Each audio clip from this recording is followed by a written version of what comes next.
Hi guys, good afternoon. So இதேன் serial review பார்க்க ready ஆகிட்டிங்களா?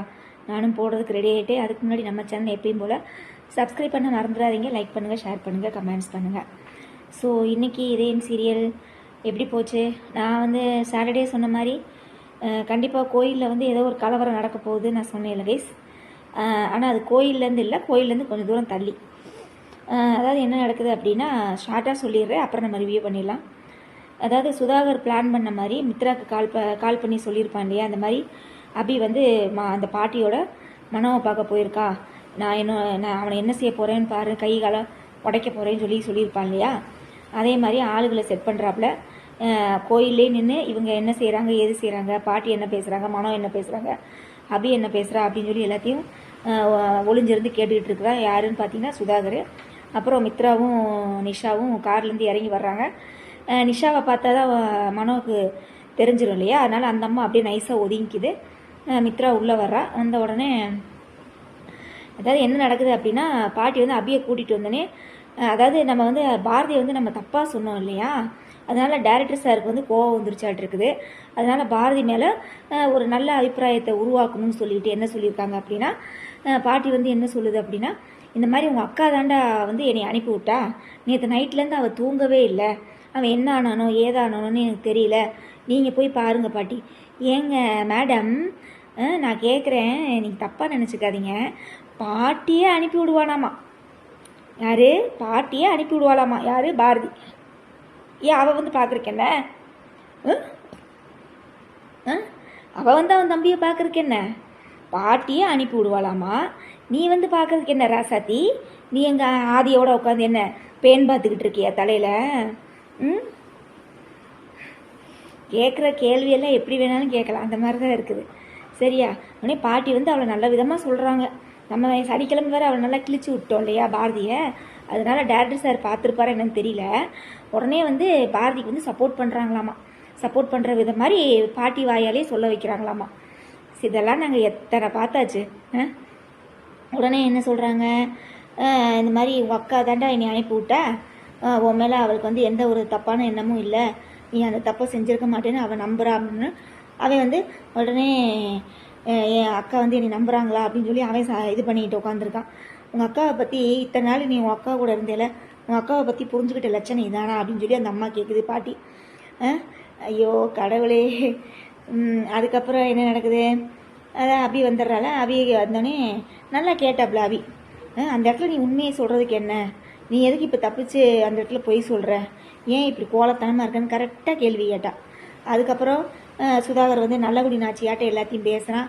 நீ இவனைத்தான் லவ் பண்ணுறியா, நீ வந்து அன்னைக்கு அவன் உன் கையை பிடிச்சிட்டு இருந்ததை பற்றி உங்கள்கிட்ட தப்பாக நடக்கிறான்னு நான் தப்பாக நினச்சிட்டேன், இன்றைக்கி தான் வந்து நீ இவனை லவ் பண்ண. ஏன் கைஸ், நான் ஒன்று சொல்கிறேன், தெரியாத நல்லா கவனிச்சு பாருங்கள்.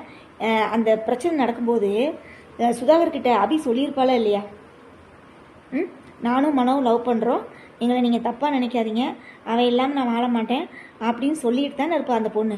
அப்போ எல்லாம் நம்பாதவனாமா இப்போ வந்து நல்லகுடி நாச்சியாட்டு நடிக்கிறானாமா சுதாகர். அதுக்கப்புறம் என்ன நடக்குது, ஆளு ரவுடியில் வந்துடுறாங்களா. உடனே வந்து துரத்திட்டு ஓடுறாங்க. துரத்திட்டு ஓடும்போது மனவை போட்டு அடி நடிக்கிறாங்க. உங்கள் வீட்டு அடி எங்கள் வீட்டு அடியில் நான் அடி பேடி அடிக்கிறாங்க. அடிச்சுட்டு அதுக்கப்புறம் அபியை வந்து எங்கள் அண்ணன் கூட்டிகிட்டு போயிடுறான். ஆனால் கூட்டிகிட்டு போகும்போதே காரில் ஏற்றிட்டு இருக்கலே, காரில் அந்த சைட்லேருந்து தப்பிச்சு அபி ஓடிடுறா. ஓடும்போது மித்ராவும் சுதாகரும் எல்லாம் நிஷா எல்லாம் ஓடுறாங்க அவளை பிடிக்கிறதுக்கு. ஓடும்போது பார்த்திங்கன்னா ஒரு இடத்துல வந்து பாட்டி அப்படியே வீரி சூரியாட்ட அந்த கட்டையை ஏடுறா, எவ்வளோ தூரம் நம்மளும் ஓடுறது அப்படின்னு சொல்லிட்டு ஆளுக்கு ஒரு கட்டையை தூக்கிட்டு ரெடியாக நிற்கிறாங்க. அப்படி நல்லா போட்டு 2 பேர் வெளுத்து வாங்குறாங்க ரவுடியில். ஆனால் அதுக்கப்புறம் வயசானவங்க எவ்வளோ தூரம் அடிக்க முடியும், அதனால் கட்டையை அவன் ரவுடி வாங்கி பாட்டி மண்டையிலே ஒரு அடி. சரியா? அதுக்கப்புறம் மனவை பிடிச்சிட்டாங்க. மனவை கரெக்டாக குத்த போகையில் அபி வந்து பிடிச்சிட்டாப்புல. அந்த பிடிச்ச வேகத்தில் வந்து மயங்கி விழுந்துட்டாலாமா. ஹாஸ்பிட்டல் தூக்கிட்டு போகிறாங்க. இதோட முடிச்சிருக்காங்க இன்னைக்கு எபிசோடு. அதாவது இந்த குஷி படத்தில் வந்து பார்த்திங்கன்னா விஜய் வந்து இப்படி தான் அடிச்சிருப்பாங்க. குஷி படம் பார்த்துருப்பீங்களா? அவனும் அப்படித்தான் அந்த படத்தில் வந்து ஏதோ ஒரு லவ்வரை சேர்த்து வைக்கிறதுக்காக இது பண்ணுவான். அப்போ பார்த்தீங்கன்னா ஜோதிகா வந்து கரெக்டாக அவனை குத்த வரையில் அந்த கத்தி இப்படி பிடிச்சிருவான். பிடிச்ச உடனே கத்துவான். அந்த மாதிரி சீன் மாதிரி தான் இருந்தது இன்றைக்கி பார்க்கும்போது. அப்புறம் இப்போல்லாம் சீரியல் வந்து பார்த்திங்கன்னா படங்கள்லேருந்தே சீன்ஸுகளை நிறைய சீன்ஸுகளை எடுக்க ஆரம்பிச்சிட்டாங்க. யாருமே சொந்தமாக மூளை சீரியல்லாம் எடுக்கிற மாதிரிலாம் இல்லை. சினிமாலேருந்து பிச்சு பிச்சு பிச்சு அந்த சினிமாவில் கொஞ்சம், இந்த சினிமாவில் கொஞ்சம், இந்த சினிமாவில் கொஞ்சம் அப்படின்னு சொல்லி எல்லா சினிமாலேருந்து சில காட்சிகளை வந்து எடுத்து எடுத்து இவங்க பில்டப் பண்ணிக்கிறாங்க, இவங்க எடுத்துக்கிறாங்க நாடகங்களை. சரி, அப்புறம் நேற்று என்னாச்சு கைஸ், நேற்று வீரா சீரியல் பார்த்தீங்களா? பேய் நான் பார்க்கலப்பா, நம்மளுக்கு அதெல்லாம் இன்ட்ரெஸ்டே இல்லை. சரியா, நீங்கள் பார்த்தீங்கன்னா வீரா சீரியல் பார்த்துருந்தீங்கன்னா எனக்கு கமெண்ட்ஸில் சொல்லுங்கள் சரியா, எப்படி இருந்தது அப்படின்னு சொல்லி. அதுக்கப்புறம் வேறு என்ன, மற்ற சீரியல்லாம் பார்த்துடலாமா? மற்ற சீரியல் கார்த்திகை தீபம் என்னமோ என்னது மாயா வந்து ரேவதியை வந்து கொள்கிற மாதிரி அந்த மாரிக்கு வந்து தெரிய மாட்டிருக்கு. எப்படி நம்ம 6 மணி மாரியில் வந்து இப்படி நெத்தியில் வச்சோடனே அவளுக்கு என்ன நடக்க போகுதுன்னு தெரியும் இல்லையா, யாருக்கு ஆபத்து வர போகுதுன்னு தெரியுது இல்லையா, அதே மாதிரி இந்த மாரிக்கும் காரில் வரும்போது இப்படியே பண்ணுறாங்களாமா. அங்கே ரேவதிக்கு வந்து என்னமோ நடக்க போகுதுன்னு தெரியுதாம்மா. உடனே ராஜா கிட்ட சொல்லி காப்பாற்ற சொல்கிறாங்களாம்மா. ஓ அப்பா. அதுக்கப்புறம் வேற என்ன, எனக்கு தெரிஞ்ச கேஸ் வேற என்னை பொறுத்தளவு என்ன அப்படின்னா, ஆரம்பத்துலேருந்தே நான் சொல்கிறது ஒன்று தான். அந்த லாஸ்ட் பொண்ணு பாடகி ஃபஸ்ட்டு சீசனில் தீபா பாடகி. ஸோ இவங்க 2 பேரும் ஜோடி சேர்ந்தா தான் கரெக்டாக இருக்கும். ரேவதி நம்மளை மாதிரி ஒரு சாதாரண பொண்ணு, அவளுக்கு எந்த ஒரு குவாலிஃபிகேஷன் எதுவுமே கிடையாது, எந்த ஒரு தனித்திறமை அந்த மாதிரிலாம் எதுவுமே கிடையாது, சராசரியான ஒரு பொண்ணு, அவ்வளோதான். ரொம்ப நல்லவ அப்படின்னு சொல்லி ஒரு முத்திரை குத்திக்கிறாங்க, அவ்வளோதான். சரியா, அந்த லாஸ்ட் பொண்ணு தான் ஜோடி ஆனால் தான் 2க்கும் ஒரே மாதிரி இருக்குன்னு வச்சுக்கோங்களேன். இல்லைன்னா கார்த்திகை தீபம்னு சொல்லும்போது அப்படின்னு சொல்லி கீழே கார்த்திகை தீபத்துக்கு கீழே எதுக்கு புல்லாங்குழலை போட்டு வச்சுருக்கீங்க, எதுக்கு இசையோட சிம்பலை போட்டு வச்சுருக்கீங்க? அப்போ இசையோடு தானே சேரணும், புரியுதுங்களா? அதனால தான் என்னோடய பாயிண்ட் ஆஃப் வியூவில் நான் சொன்னேன். இனி டேரக்டர் என்ன முடிவு பண்ணியிருக்காருன்னு தெரியல. அதுக்கப்புறம் கெட்டி மேளம் நான் பார்க்குறதே இல்லைப்பா. சரியா, அதுக்கப்புறம் என்னமோ இந்த சின்னஞ்சிறு கிளியெல்லாம் ரொம்ப பரபரப்பாக போயிட்டுருக்குது. அந்த பொண்ணு ஏதோ படிப்பில் எழுதி கொடுத்துருப்பா இல்லையா ஹீரோயின் கிட்ட, அதை மாட்டிக்கிட்டாலாட்டு மாட்டிக்கிட்டங்காட்டி அந்த ஹீரோயினை கருணா போய் துரத்திட்டு கொண்டு போய் ஒரு ரூமில் அடைச்சி வைக்கிறாப்புல. அதான் இன்னைக்கு காமிச்சாங்க ப்ரோமோவில். அப்புறம் வேறு என்ன, பாரிஜாதம் நான் பார்க்குறதில்ல, அயலி பார்க்குறதில்ல. சரியா, அதுக்கப்புறம் சந்தியா ராகம் நான் பார்க்குறதில்ல. சரியா, அதுக்கப்புறம் வேறு என்ன, இந்த இது மத்தியானம் போடுற சீரியலில் வாரிசு இன்னைக்கு சூப்பராக இருந்தது. சிபியோட ஆக்டிங் வேறு லெவலு. சரிங்களா, அந்த ஃபோர்ஸில் வந்து கதவை திறக்கிறதா இருக்கட்டும், எத்தி அதுக்கப்புறம் அவங்க அத்தைன்னு கூட பார்க்காம பேசின விதமாக இருக்கட்டும், சூப்பராக இருந்தது, நல்லா இருந்தது. வாரிசு சீரியல் மத்தியானம், அதான் நான் சொல்லலையா, வாரிசு சீரியல் மத்தியானம் போகிற சீரியல்லையே வாரிசு இஸ் த பெஸ்ட்டு சீரியல், ரொம்ப சுறுசுறுப்பான நாடகம். அப்புறம் உங்களுக்கே தெரியும் இதயம் சீரியல் ரொம்ப வேஸ்ட் ஆஃப் டைமு. அதுக்கப்புறம் மனசு இல்லாமல் என்னமோ கரிகாலன் வந்து என்னமோ கபடியெலாம் விளையாடிக்கிட்டு இருக்காப்புல, கபடி விளையாண்டு ஏதோ செமிஃபைனலுக்குலாம் தேர்வாயிருக்காராமா. அதுக்கப்புறம் மௌனம் பேசியதில் காவேரியை கடத்துகிற மாதிரி ஒரு ப்ரோமோ வந்து காமிச்சாங்க மௌனம் பேசியதில். அவ்வளோதான் கேஸ். ஏன்னா நான் மற்ற சீரியல்லாம் நான் பார்க்குறதே இல்லைப்பா. சரி, போதும், அளவாக பார்த்து ரிவ்யூ பண்ணாலே போதுன்ற மாதிரி தான் இருக்குது. வேறு ஏதாவது சீரியல் வந்து நீங்கள் பார்த்துட்டு எனக்கு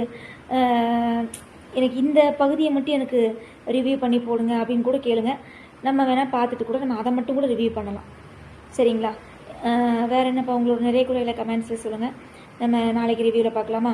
ஸோ மொத்தத்தில் இன்றைக்கி இதயம் சீரியல் வந்து பார்த்திங்கன்னா ஒன்றும் சொல்லிக்கிற அளவு இல்லை. இனி மனோவும் பாட்டியும் ரோட்டில் நடந்து போயிட்டுருக்குறாங்க. நிஷா வந்து ஓரமாக நின்று பார்த்துட்ருக்கா. ஏன்னா அவள் வேறு அங்கே ஆளுகள் செட் பண்ணியிருக்கா இல்லையா, லாரியில் வந்து ஆக்சிடென்ட் பண்ணுற மாதிரி இவனை சாகடிக்கணும்னு சொல்லி அவள் ஒரு பிளான் போட்டுட்ருக்கா நிஷா. அதனால மனோவும் அந்த பாட்டியும் நடந்து போயிட்டுருக்குறாங்க. இவங்க 3 பேரும், அதாவது சுதாகர், மித்ரா, அவி, இவங்கெல்லாம் இந்த காரில் ஏறிட்டுருக்குறாங்க. இவங்க வந்து தனியாக நடந்து வந்துட்டுருக்குறாங்க. ஒரு வேளை நிஷா இது பிளான் பண்ணி இவங்களை வந்து ஏதாவது பண்ணுறதுக்கான வாய்ப்புகள் இருக்குமோ என்னன்னு தெரியல. ஆனால் கண்டிப்பாக இவங்க 2 பேர்த்தையும் காப்பாற்றுறதுக்கு ஆதி இல்லைன்னா வாசு யாராவது ஒருத்தர் வரணும். இதை வந்து யார் பாப்பா, நான் நினச்சேன் இப்படி எடுத்திருப்பாங்கன்னு நினச்சேன். அதாவது நான் ஒரு கணிப்பு கணிச்சேன். என்ன அப்படின்னா, மித்ரா சொல்லும்போது சுதாகர் சிரிப்பா இல்லையா, ஸோ அதனால் வாசு வர்ற மாதிரி கோயிலில் ஏதாவது சீன்ஸ் எடுத்திருப்பாங்கன்னு நினச்சேன். பட் ஆனால் அந்த மாதிரிலாம் எடுக்கலை. ஒருவேளை நிஷாவுக்கு வேணால் பார்க்குறதுக்கான வாய்ப்புகள் இருக்குது. ஏன்னா 2 பேரும் தானே காஞ்சிபுரம் போகிறேன்னு சொல்லிகிட்டு இருந்தாளுங்க. அப்போ வந்து நானும் பார்த்தேன், ஆமாம் மித்ரா நீ சொன்னது சரிதான், ஆதிக்குள்ளே ஏதோ ஆதி உடம்புக்குள்ளே யாரோ இருக்கிறாங்க அப்படின்னு சொல்லி நிஷா வாயால் சொல்லணும். நம்ம கண்டிப்பாக காஞ்சிபுரம் யாருக்காவது ஒரு ஆளுக்காவது வாசுவோட இந்த இது வந்து தெரியணும். அப்படி எடுத்தாங்கன்னா நாடகம் சூப்பராக இருக்கும். ஆனால் நம்ம நினைக்கிற மாதிரி நாடகம் எடுப்பாங்களா? எடுக்க மாட்டாங்க, மொக்கையாகத்தான் எடுப்பாங்க. சரியா? ஸோ ஓகே கைஸ், நாளைக்கு ரிவ்யூவில் பார்க்கலாமா? வேறு ஏதாவது உங்களோட நிறைய குறைகள் இருந்தால் கமெண்ட்ஸில் சொல்லுங்கள்.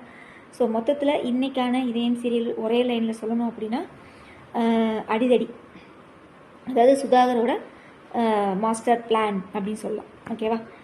ஓகே, பை, நாளைக்கு பார்க்கலாம்.